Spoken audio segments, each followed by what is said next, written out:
Hello, everyone. My name is Rhonda Williams, and I am with the El Paso Master Gardeners. Today, I'd like to present to you Christmas and Holiday Plants Aftercare. The holidays have gone, but our holiday plants can live on. Today, we will take a look at 8 holiday plants found in the El Paso area and unearth their characteristics to determine if they would be suitable additions to our homes and gardens. When purchasing plants for Christmas, the buyer should think about the circumstances surrounding the home where the plants will reside. Factors that should be considered include the age of any children in the family, the presence and type of pets in the home, and the potential toxicity of the plants. Our first plant is the poinsettia. For many people, a poinsettia in the home is a part of traditional Christmas. The plants are native to Central America, and they were introduced to the United States in 1825. The plant grows as a shrub or a small tree. The red petals are actually bracts, and in this case, if you're looking at the picture, we've got white, because we know poinsettias do come in other colors besides the red and the white. But the red and the white leaves are actually called bracts, and the actual flower itself is in the very center. And on these pictures, they're surrounded by the green little yellowish light in color. The National Institutes of Health says that the poinsettia is not poisonous for humans, but the ASPCA says that it is mildly toxic for dogs and cats. And so if your pet loves colors and loves bothering your plants, their placement in the home is very crucial for their health. Aftercare, I call the poinsettia plant a diva plant. It needs 6 hours of bright indirect sunlight daily, adequate water. In the middle of April, you want to prune it to 6 to 8 inches in height and leave it in a sunny location. You can give it liquid fertilizer when it starts you see new growth occurring on it.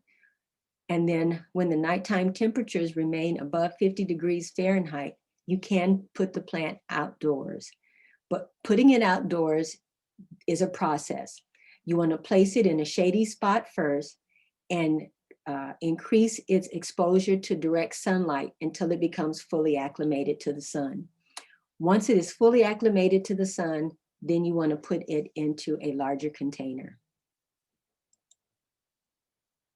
Next, we have holly. Holly is beautiful, Christmas colors, green and red. But bringing holly inside is problematic based on 2 things. 1, the leaves, and 2, the berries. The problem with bringing the house indoors because of the leaves is if you see those little spikes on the ends of the leaves, if you rub up against them with your bare hands or any bare skin, there's a problem or a possibility of irritation. Then we have the berries themselves, which are attractive looking to pets and small children. The majority of the toxin in the holly plant is actually found in the berries. The toxin is especially dangerous for dogs because the theobromine, which is the toxin, is an alkaloid chemical that is found in cocoa and in chocolate. And so we know that for our dogs in particular, dogs cannot have chocolate because there's a problem with digestion of that particular chemical. Ingestion can cause gastrointestinal problems, dizziness, rapid pulse, and a low blood pressure. If you would like to grow holly later on, you can take cuttings, tie them in bundles, and dip them into a compound used for rooting. And then there's 2 types. We've got the evergreen and the deciduous type. Now with the evergreen type, you want to take the cuttings that you've tied into the bundle, you want to dip them in the compound, and then you want to plant them in a medium coarse type of sand outdoors. And you have to place them inside at least 3/4 to an inch deep. and they need to steadily be watered in the fall. In the winter, depending on how much water we receive, depends on how much watering you do in the winter time. And then, but if, you know, there's snow, El Paso snow, but if there's snow, the snow will help keep them watered. Otherwise, once spring and summer come, you're watering them again. And because they're in sand, the sand will kind of drain the water away. So you need to make sure you keep an eye on them. For the deciduous type, you take the bundles, tie them together, you put them in the dipping compound, and then you're going to bury these upside down. And the reason you want to do that is that you want the butt side up, facing the sun when you plant them. However, when you plant them, you're going to put them in a hole that is 12 inches deep, and the top of the bundle needs to be at least 6 inches below the surface. So, you know, if your bundle is at least 6 inches long, then this 12-inch hole, you just put it in the top and start filling it up with dirt, because the butt end will already be 6 inches below. But, you know, you adjust it just to make sure that the butt ends, that's the end that you dipped in the compound. And these are the deciduous ones. These are the ones that die. This is how you maintain keeping more of them. But you go ahead and you put those under, cover them up with soil, mark the area, and then make sure that you just start looking for new growth when springtime comes. Our next plant is mistletoe. I don't know how much mistletoe was used this year, but mistletoe is a holiday tradition because it is usually hung up high, and it is part of the tradition for kissing underneath the mistletoe. It's supposed to bring good luck, and especially in marriage. Mistletoe is an evergreen parasite that grows on the branches of trees and shrubs, and it inserts projections called haustoria into its hosts. The haustoria absorbs the minerals and the nutrients and water from the host. And so there's two types of mistletoe. We have North American and European. They both look the same. They're very similar, but they both have the same problem physically, is that they have chemicals in them that can cause gastrointestinal problems. Now, with the mistletoe and the fact that it's a parasite and it lives off another tree, it has favorite hosts. The favorite hosts are apple, hawthorn, lime, poplar, and conifers. So any type of conifer could be a host. Now, it says that those are their favorites, but it's also possible to even experiment and see if you can get it to grow off another plant. What you do is you take the seed that's in the middle of the berry, you rinse, you squeeze it out, you rinse off the sticky coating, and then you take the seed and you push it into the bark of the host plant, and you spritz it daily in order to keep it moist. You may even shave a little bark off, you know, not shave it off, but maybe cut it, a slit, put the seed underneath and cover it up with the bark and keep it spritzed and keep it moist. And that will cause it to attach itself to whatever tree you would like it to be attached to, and it will grow more hollies or mistletoe. Next we have yew. The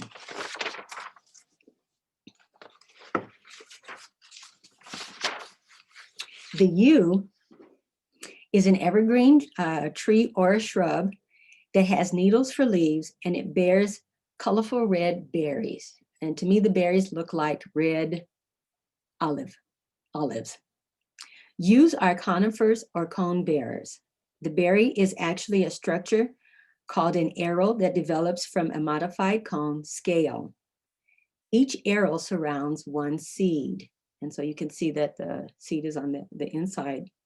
The combination of red arils and green needles make the yew look very Christmas-like. It's sometimes used for that purpose, but in using it for a Christmas decoration, it is a bad idea. Not only is it poisonous for people and for your pets, it goes on to be problematic for horses and for livestock. So if you live anywhere on farms, you definitely don't want yew plants around your livestock. Yew contain chemicals called taxons that quickly cause an irregular heartbeat after being eaten. The alteration to the heartbeat or to your heart rate can be life-threatening. Let me tell you some of the problems with the yew. They can cause headache, dizziness, gastrointestinal problems, breathing difficulties, trembling, convulsions, dilated pupils, and coma. If you would like a yew plant in your yard, outside, that seems to be the best place to put them. They flourish in sun to partial sun, well-drained soil, and they are tolerant of most any exposure in soil. They mature to a height of 5 feet tall and about 10 feet wide. They are susceptible to root rot and other fungal disease, so you need to make sure that they are in a well-drained area. And one of the nice things about the yew is that they're slow growers, which allows you to literally be able to trim them and actually prune them in such a way as pruning them so that they are in different shapes like you want them to. So a lot of people use them for hedges, but if you wanted to be decorative with the yew plant and kind of create a design while as you trim them, you can certainly do that. Next, we have the Coleus. The Coleus plant is known for its variegated leaves, and variegated means that it has a variety of colors. In the picture that we're showing you here, you see that the colors are red and green and lighter versions of green and red. And so this is what makes it attractive as a Christmas plant. They are nice to have in the home, and they're non-toxic to humans. However, they are toxic to plants. And with all the other plants that we've basically talked about so far, they do cause vomiting and diarrhea in the dogs and cats. And because of their how they look, you have to be, determine whether or not your plant or your pet rather will decide that it might be a toy and try to play with it. However, in the home that does not have that does not have pets, these grow up to be beautiful and large and gorgeous. And not only do they grow indoors, they grow outdoors as well. If you look at the picture here, we even see one of the variegated colors looks like a deep purple. They are shade-loving plants. This is why they do well in the house. So they, just indirect sunlight is good for them. And if you plant them outdoors, you want to plant them in the shade. They need well-drained soil and they need ample water. If you have a Coleus and it is losing leaves, it's possible that it's doing so because it's adjusting to the drier indoor environment and the change in the light intensity. So you're going to have to play science, or scientist rather, on where is the best place to put it at in the house to make sure that it gets all of its needs met.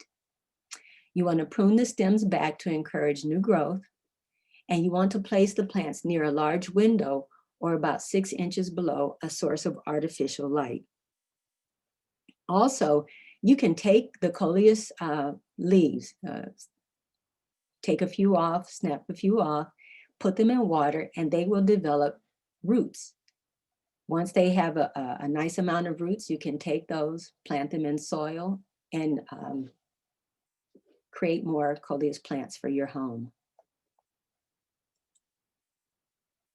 Next, we have the Christmas cactus. Hooray for the Christmas cactus. The Christmas cactus is not poisonous for humans, dogs, or cats. Beautiful, beautiful plant.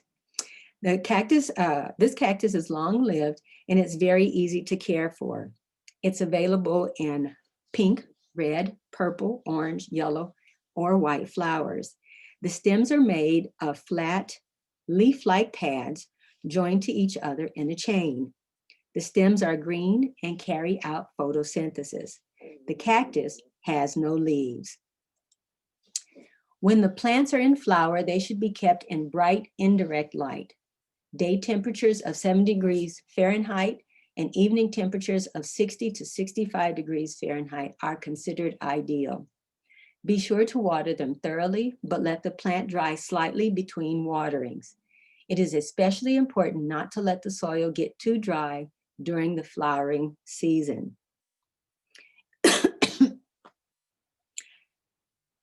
Excuse me. You also want to fertilize your Christmas cactus between April and October. In June, you want to encourage branching and more flowers. And you do this by removing a few sections of each stem with your fingers or with a sharp knife. The removed pieces can be rooted in moist vermiculite and make more plants. Excuse me. Next, we have the Norfolk Island pine tree.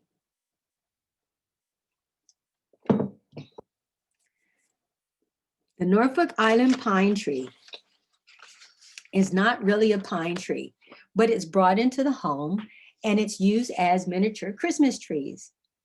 Beautiful, but many people feel that after Christmas is over, what do I do with this tree? Well, what you do with a Norfolk Island pine tree is you add it to your home's collection of plants, your household plants. They do very well inside the home. Although it resembles a pine tree, it literally falls under the category of being more like a gardenia or an orchid tree or orchid plant rather than a pine tree. They are not cold hardy, and they are tropical plants, so they cannot tolerate temperatures below 35 degrees.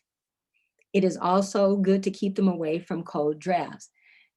They do like light, but during the cold times of the year, setting one next to a window may not necessarily be a good idea because they don't do good in drafts. And although there may not, quote unquote, be a draft coming in through your window, there is cold next to the windows, and that may not be good for your Norfolk Island pine. So you want to make sure that you keep it as warm as possible. They need high humidity, and to help encourage the humidity in the home, you can use a pebble water tray. You know, those are the little trays that have rocks in them with the water, and the steam, you know, is created for the plant. You can spritz your Norfolk pine with water. You can also have it in a room with a humidifier, but it is a very good addition to your household plants. You fertilize them in spring and summer. You use a water-soluble fertilizer, but you don't have to worry about any type of fertilizer in the winter months, fall or winter, and you prune them as necessary.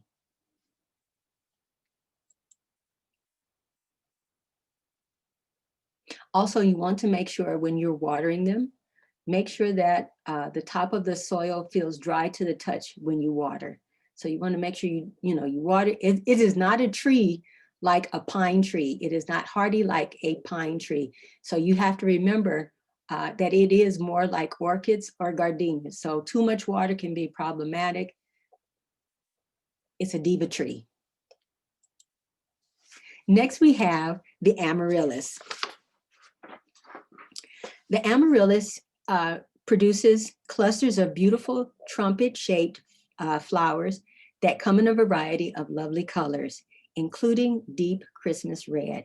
Now, I have not seen one in that color. I have seen them in white, and I've seen them in the pink, and they are gorgeous. The plants are generally easy to care for and are beautiful additions to the home. They are the divas of the divas among our 8 plants, and I'll tell you why a little later. The Amaryllis contains a toxin called lycorin, which is concentrated in the bulb of the plant. So any type of access to the bulb for your pets or even for yourself, even if you're handling the bulb, you need to be very cognizant of washing your hands, because you don't want to get anything from the bulb into your mouth, and you definitely want to make sure that your pets don't have access to them. The lycorin causes stomach upset, nausea, vomiting, diarrhea, tremors, and convulsions. It is listed on the ASPCA website as toxic for dogs, cats, and horses. But again, in order to get to the bulb, you got to go into the dirt. So making sure that you keep them away from your plants, or excuse me, your pets, and washing your hands after you've handled the bulbs is a very good idea.